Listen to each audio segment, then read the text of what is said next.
Okay, I just want to thank you for joining us today. And this is Wednesday. We had a little bit of a late start. And so we're glad that you're here with us.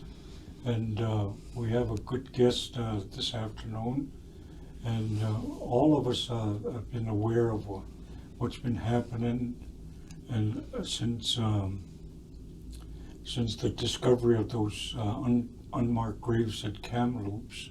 So as a result of that, there's been a lot of discussions, and we tried to address all the questions. And this afternoon, I'm very, very happy to have Dr. Andrew Barrow present live here at the studio. And if you have any questions, the technicians will let us know if there's any questions that will come that you might have for him. Andrew is born and raised here in Siksika. Very proud of him, and I consider him as a mentor, simply because of his credentials are so long. He's got a lot of work that he's done, and brings a lot of credibility to not only to our nation and Siksika Confederacy, but to all First Nations in Canada and the United States. To me, he's an expert when it comes to treaties, Aboriginal rights, and the Constitution. And Dr. Andrew is also very gifted in planning and working in self-governance and so forth. He has over 40 years of business and leadership experience, and so many places that he's worked for in other First Nation communities, to provincial and federal government and so forth. And he's one that we go to when it comes to treaty rights. And so he's no stranger when it comes to the history of what happened to First Nation. And in particular in this group, what we talk about the residential school. A lot of people ask, why did the residential schools come to being? Well, they had a lot of help. They had a lot of support. And so those documents are, you will find them. And people say, I found this doctrine of discovery. And what does that mean? And certainly that had a major role when it comes to the treatment with First Nations in Canada. And Dr. Andrew will address that. And I'm glad that he's here. And not only is he very involved in that realm of work and thinking, which we really appreciate, but I know he's a horseman. He likes horses, and I don't know how big his barn is, but he's got horses in his barn. And then also he's one of our society leaders, and which we are very proud of his role in the leadership of the Crazy Dog Society. And I don't know if you'll get into that, but that's part of just a little glimpse of what Andrew brings into the discussion. So once again, if you have any questions during this presentation, the technicians will let us know. And then also, I just want to say this: if you're interested in having come to your place of business or work or school, the technicians will give you his address, and you can contact him, and you're going to learn a lot from him. Andrew, I'm thankful that you're here with us today. I just wanted to ask you a quick question. What are your thoughts on the discovery of those 215 unmarked graves that were found in Kamloops? And as a result of that, it just opened a lot of doors, and people opened their eyes and said, what's happening? why did this took place? I just wanted to, and I'm sure that you know the history of residential school, and certainly to us that were survivors of residential school, we knew that they were there. And we told them that some of the awful things that took place. Just your thoughts. Yes, glad to be here, Vincent. Yeah. And we actually stopped at Kamloops, Yeah. Indian residential schools, when we went out to visit our son last spring. And then we stopped at those grave sites. Yeah. And it was a very moving experience to realize that this actually took place in Canada under the guise of propagating Christianity amongst First Nations people.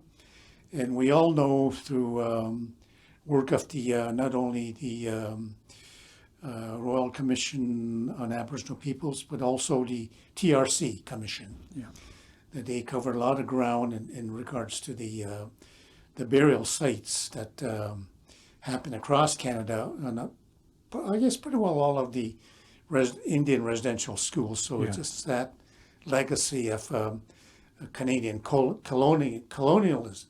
Yeah. Thank you. And you know, one of the documents that we dealt with was the 94 calls to action. And as a result of that, it brings more questions. And there's a document here that you're going to present, and I'm glad that you're here. And I admit to the people that I'm not an expert when it comes to these documents, but you certainly are. And then you teach at Memorial University in Calgary. You graduated from a degree and master's and PhD. You're a doctor and from the University of Calgary. And so you've done a lot of work, a lot of history. And so some of these things, you probably know them by your heart when it comes to the doctrine of discovery. So we're going to just turn you loose and share with the people. Okay, I'll be glad to do that, Vincent. I brought a PowerPoint. I don't know if it's on. I guess I got high. Oh, there it is. Okay. Yeah, there it is. Well, the twin doctrines of indigenous savages and discovery, they were used by the Europeans during the 14th and 15th and 16th centuries to really steal our lands. You know, there's no other way of putting it. First of all, a doctrine is it's a rule, it's a principle, it's a theory or a tenet of the law. In this case, Aboriginal law. When after the discovery of the New World, as you know, Vincent, Christopher Columbus discovered what they called the New World in 1492. And there were essentially two beliefs about us, indigenous peoples, that we were savages, we were uncultured, that we were barbarians, that we were cannibals, and that we had no system of private property. Therefore, the Europeans believed that we had no legal title to our own lands. And so therefore, any Christian king from Europe could claim indigenous lands. So that's one part of the theory. The other part of the theory is that discovery of the New World gave European nations the right to appropriate indigenous lands without consultation, compensation, or consent of its ancient possessors, the Indian nations. So such European beliefs have consisted from the 15th century and onward right into the 21st century. And these two theories have been used by the courts, not only the European courts, but also American and Canadian courts to literally dispossess us from our territories. It was a great debate occurred during the 15th and 16th centuries among the Pope, European kings, the jurists and legal scholars of the day, such as Francisco de Victoria, who lived from 1480 to 1546. He argued that indigenous peoples of the New World had legitimate title to their lands. However, there was a disclaimer. If we didn't accept Christianity, any European king could wage war on us, and it could plunder our nations, and they could make war on us and claim our lands without our consent. So that's what the Europeans of the 16th century, 15th and 16th century argued at that time. And there was another European theorist, his name is Emeric de Fattel. He argued that God owned the New World and intended that indigenous territories be cultivated and not be left vacant. He argued that this divine mandate included the right to take over vacant indigenous lands in order to realize God's will. As a result, European monarchs were united in their belief that the propagation of Christianity in the New World included the right to make land grants from indigenous territories to their own subjects. So this was the, and there's the outcomes of these European beliefs. First of all, the Christian argument led to the establishment of the residential school system, both in Canada and the United States. The first boarding school was established in what is now Quebec City in the early 17th century by the French. Thirdly, after the defeat of the French by the British in 1759, the idea of residential schools lay dormant until the early 19th century. Fourthly, Methodist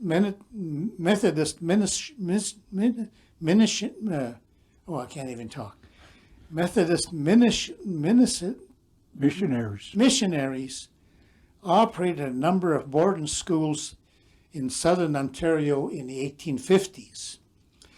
The first Roman Catholic residential school operated in British Columbia in the early 1860s.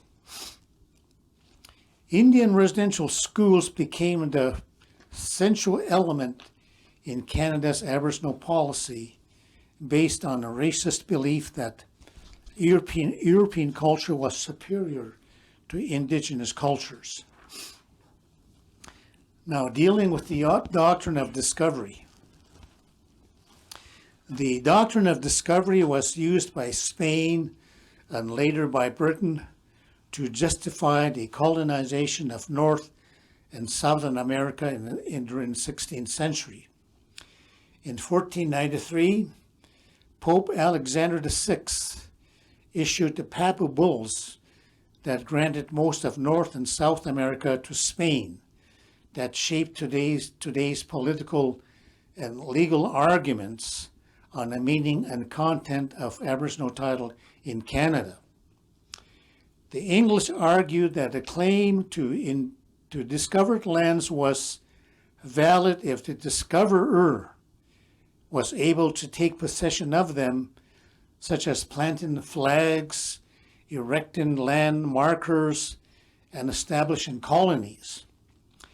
The Americans argued that this right arising from the first discovery is the first and fundamental right of all European nations to claim indigenous territories in America.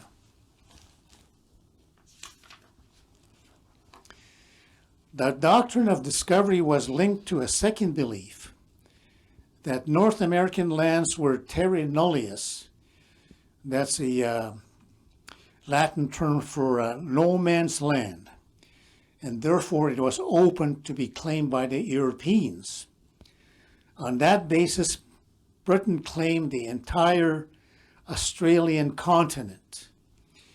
European nations argued that the presence of indigenous peoples did not matter because, based on the theory of terra nullius, the indigenous peoples simply occupied rather than owned their lands. True ownership belonged to the European kings and could only be brought under European property systems and agriculture. The terra nullius remained as valid law until it was successfully challenged in court in 1993 in a decision called Mabou versus Queensland. And the court cases that dispossessed First Nations, the one that I will talk about is Johnson versus McIntosh, a 1832 decision by the U.S. Supreme Court. And at that time, the Chief Justice of the American Supreme Court said, no one of the powers of Europe gave full assent to this principle more unequivocally than England. In 1496, her monarch granted a commission to the Cabots to discover countries then unknown to Christian people and to take possession of them in the name of the King of England. 2 years afterwards, Cabot proceeded on this voyage and discovered the continent of North America, along which he sailed as far south as Virginia. To this discovery, English traced their title, set European jurists. And as far as North America was concerned, there's a court case referred to as St. Catharines Milling and Lumber Company versus Ontario. It was a 1887 court case in the Supreme Court of Canada. And Lord Watson of the Privy Council said, Indian inhabitants are not the owners in fee simple of their territory, which they surrendered by the Treaty number 3 of 1873. The Crown has all along had a present proprietary estate in the land upon which Indian title was a mere burden. The ceded territory was at the time of Confederacy belonged to the Crown. In other words, indigenous peoples were mere tenants on their traditional territories since time immemorial.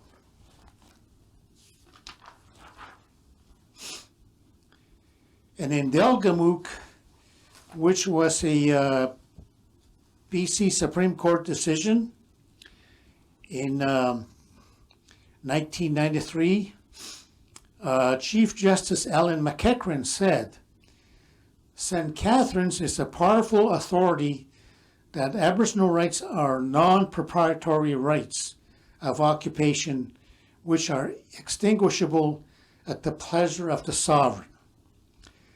After the assertion of English sovereignty in 1759, Aboriginal rights constituted nothing more than a user burden on the underlying title of the Crown. Aboriginal interests in the territory were lawfully extinguished by the Crown during the colonial period. Crown lands, titles, and tenures granted by the Crown in the colony of British Columbia in 1858 are unencumbered by any claim but to Aboriginal interests. The Nisga'a are entitled to use unoccupied vacant Crown lands within the territory for Aboriginal subsistence activities until it is required for European purposes. the ruling applied to the province generally in British Columbia. My conclusion is that the theory of savages, that we are savages, we don't have a legal system of proprietary interests or rights, plus the doctrine of discovery amount to stolen indigenous territories. Colonialism, economic exclusion contrary to the treaties, poverty, high negative social indicators, and systemic racism. So that is my delivery on the doctrine of discovery. And I don't know if you have any questions, Vincent. Is there any questions that came in? Okay. Well, thank you, Andrew. That was very well done, and it helps a lot of people. And it's good. The PowerPoint is on the screen, Yep. and so people are able to read it, and so nekutaxita ki pissi kakitsini kuuksin naan amoksi sinaksisti napi ko eksiki uksokaksimeksi kuuksistu tuukia. Yep. And ustua essina miansi ukaksimanis kistitais tapia esit konautsima kistunol kichikwan. Ken. So just want to thank you for that wonderful job, and want to welcome you back anytime, Andrew. And if you have something you want to share with us regarding this, you're more than welcome, and share with us in a good way. So thank you, folks, and I want to thank Nixie, our sponsors.